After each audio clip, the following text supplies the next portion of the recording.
जैसा कि आप सब देख रहे हैं कि हम शेल्बी हॉस्पिटल में आए हैं। डब्ल्यूएचओ ने 14 नवंबर को डायबिटीज़ दिवस घोषित किया है। हम आए हैं लोगों को जागृति के लिए। यहाँ पे हम डॉक्टर से मिल रहे हैं। वैसी उसी प्रकार से शेल्बी के डॉक्टर हैं पृथ्वीराज जी, जिनसे हम बात करेंगे। डॉक्टर साहब बताएंगे क्या करना चाहिए। डॉक्टर साहब, एक बात बताइए कि जिस तरह से डायबिटीज़ हो रही है बीमारी, इसके बारे में कितनी जागरूकता होनी चाहिए? क्या डायबिटीज़ के संकेत होते हैं और किस तरह हम बच सकते हैं? नमस्कार दोस्तों, मैं उषा शेल्बी हॉस्पिटल में doctor Prithviraj Chauhan full time consultant physician हूँ। सारे डायबिटीज़ के मरीज़ भी हमारे यहाँ पे हम ही से चेक कराते हैं। डायबिटीज़ एक ऐसी बीमारी है जो आज हर एक घर में एक व्यक्ति को डायबिटीज़ है। डायबिटीज़ कम से कम 60% वर्ल्ड पॉपुलेशन को कवर करके रखती है और भारत को आजकल डायबिटीज़ कैपिटल के नाम से जाना जाता है। तो सबसे पहले डायबिटीज़ की अगर बात करें तो डायबिटीज़ मतलब क्या? डायबिटीज़ मतलब कि अपने ब्लड शुगर लेवल जो है, शरीर के अंदर ग्लूकोज का जो लेवल है, जो हमारे सेल्स को उसको यूटिलाइज़ करना चाहिए, वो अपना सेल यूटिलाइज़ नहीं कर पाता और वो शुगर जो है वो ब्लड में उसकी मात्रा बढ़ जाती है। ये जो शुगर की जो मात्रा ब्लड में ज़्यादा होती है उसी को हम blood sugar, high blood sugar कहते हैं और जिसको हम मधुमेह या डायबिटीज़ कहते हैं। डायबिटीज़ वैसे तो 2 प्रकार के होते हैं मोटी तौर पे, जैसे टाइप 1 डायबिटीज़ मेलाइटस और type 2 diabetes mellitus. Type 1 diabetes mellitus जो होता है ये ज़्यादातर कम उम्र के लोगों में पाया जाता है और इसका कारण होता है इंसुलिन रेजिस्टेंस। जो इंसुलिन अपने शरीर में बनता है वो बनता नहीं है या इंसुलिन कम मात्रा में बनता है, ऐसे को हम टाइप 1 डायबिटीज़ बोलते हैं। और टाइप 2 डायबिटीज़ जो होता है, जो ज़्यादातर 30 साल की उम्र के बाद, 45 साल की उम्र के बाद जो आता है, उसमें जो इंसुलिन प्रोडक्शन होता है अपने शरीर का, या तो वो बहुत कम होता है या तो फिर वो असर करना कम कर देता है। तो टाइप 1 और टाइप 2 डायबिटीज़ मेलिटस के दोनों की ट्रीटमेंट भी अलग है। जो टाइप 1 डायबिटीज़ के मरीज़ होते हैं वो इंसुलिन ना होने की वजह से उनको टोटली एक्सोजिनस इंसुलिन देना पड़ता है, और जो टाइप 2 डायबिटीज़ है उनके लिए काफ़ी सारी दवाइयाँ भी है और काफ़ी सारे मेजर्स है जिससे हम उन डायबिटीज़ का बेहतर इलाज कर सकते हैं। अच्छा डॉक्टर साहब, एक बात है, पहचान कैसे हो कि डायबिटीज़ 1 है, डायबिटीज़ 2 है या मुझे डायबिटीज़ है? पहचान कैसे हो? डायबिटीज़ की पहचान के लिए डायबिटीज़ के लिए गाइडलाइन बनी है। गाइडलाइन से पहले भी मरीज़ ज़्यादातर हम बोलते हैं कि डायबिटीज़ के कोई लक्षण नहीं होते। डायबिटीज़ तो जब आप डॉक्टर के पास जाते हैं या कोई और बीमारी के लिए जाते हैं और नापने पे पता चलता है कि हमें शुगर है।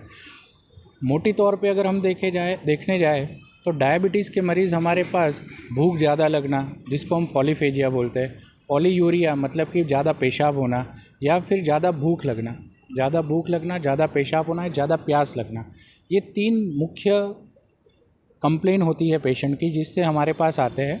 हमारी भाषा में उसको पॉलीयूरिया, पॉलीडिप्सिया और पॉलीफेजिया बोलते हैं।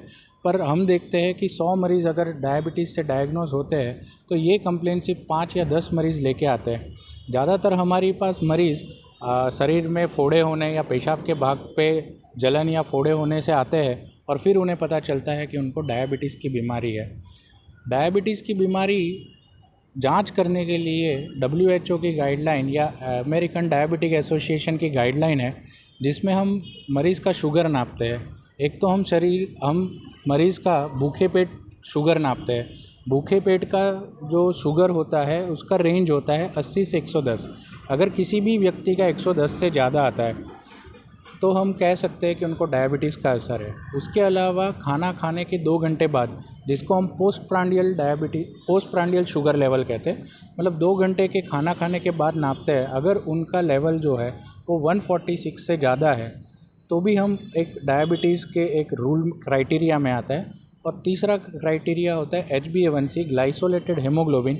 ये रिपोर्ट जो है अगर उसमें उनकी वैल्यू 6.5 से ऊपर आती है तो इसे हम ऐसे मरीज़ को जिसके अंदर फास्टिंग ब्लड शुगर ज़्यादा है, पोस्ट प्रांडियल ब्लड शुगर ज़्यादा है और ग्लाइसोलेटेड हेमोग्लोबिन जो है वो ज़्यादा है 6.5 से, तो ऐसे मरीज़ को हम डायबिटीज़ टैग करते हैं या डायबिटीज़ की बीमारी उनको बताते हैं। इससे बचने का कोई सरल उपाय, जिन्हें नहीं है, जिन्हें है, उससे सुरक्षित रहने का कोई सरल उपाय? डायबिटीज़ पहले तो हम ये जानें कि कौन से वर्ग में होता है, क्या रिस्क फैक्टर होते हैं।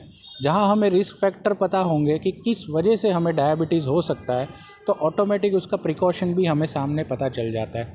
सबसे पहले हम लोग बोलेंगे कि डायबिटीज़ किसको होता है, तो आज मुख्य कारण जो है, जो सबसे ज़्यादा क्यों डायबिटीज़ इंडिया में आ रहा है, क्योंकि ज़्यादातर लोग ओवरवेट हैं, जिनका भी BMI 30 के ऊपर होता है, जिसके भी मोटापा होता है। तो ये जो मोटापा जो होता है, फैट सेल्स जो होते हैं, ये इंसुलिन रेजिस्टेंस को डायरेक्टली अफेक्ट करते हैं, जिसके वजह से आज टाइप 2 डायबिटीज़ की मात्रा 80% लोगों में टाइप 2 डायबिटीज़ होता है। और उसमें सबसे मेन रीज़न होता है ये जो मोटापा आजकल लोगों में है उसके लिए। तो उसका प्रिकॉशन हम सबको मालूम है कि हमको हमारा मोटापा कंट्रोल करना चाहिए। हमारे इस चैनल में ऐसे बहुत से लोग हैं जिन्हें ये पता ही नहीं कि क्या क्या सावधानियां रखनी चाहिए, तो थोड़ा सरल भाषा में उनको आप क्या मैसेज देंगे कि इससे कैसे सावधान रहे, अगर है तो कहाँ चेक करें और कितना चेक करें? बराबर। देखिए, मोटापा है, जैसे उम्र बढ़ती है इंसान की, वैसे भी इंसुलिन रेजिस्टेंस बढ़ता जाता है। उसके अलावा अपने खान पीन में जैसे कि हाई कैलोरी डाइट लेना या फिर फास्ट फूड पे ज़्यादा खाना, कार्बोनेटेड ड्रिंक्स लेना, ये सारी जो हम लोग रोक सकते हैं, ये ऐसी रिस्क फैक्टर है जिसको हम कंट्रोल कर सकते हैं, जिसको हम प्रिवेंट कर सकते हैं, जिससे हम डायबिटीज़ को कंट्रोल कर सकते हैं। सबसे पहले कि जैसे कि चलना, 45 मिनट चलना, खाने में ध्यान रखना, अपने वज़न को कंट्रोल करना और डॉक्टर से रेगुलर मिलना। मैं तो सारे मरीज़ हमारे पास आते हैं कि सर हेल्थ चेकअप कराना है, हम हेल्थ चेकअप में क्या करवाएं? मैं कोई हेल्थ चेकअप में विश्वास नहीं करता। मेरा सबसे यही अनुरोध है कि एक बार आप 30 साल की उम्र क्रॉस करो तो 6 महीने में एक बार और साल में 2 बार आपको आपके ब्लड शुगर लेवल्स चेक कराने ही चाहिए। ब्लड शुगर लेवल अगर रैंडम ब्लड शुगर अगर 200 से ज़्यादा आता है या 160 से ज़्यादा आता है, 160 से ज़्यादा हम लोग कहते हैं कि इम्पेयर्ड ब्लड शुगर लेवल है, तो 160 से ज़्यादा है या 200 से ज़्यादा है तो डेफिनेटली उनको fasting blood sugar, post prandial blood sugar और HbA1c लेवल ज़रूर कराना चाहिए अपने को।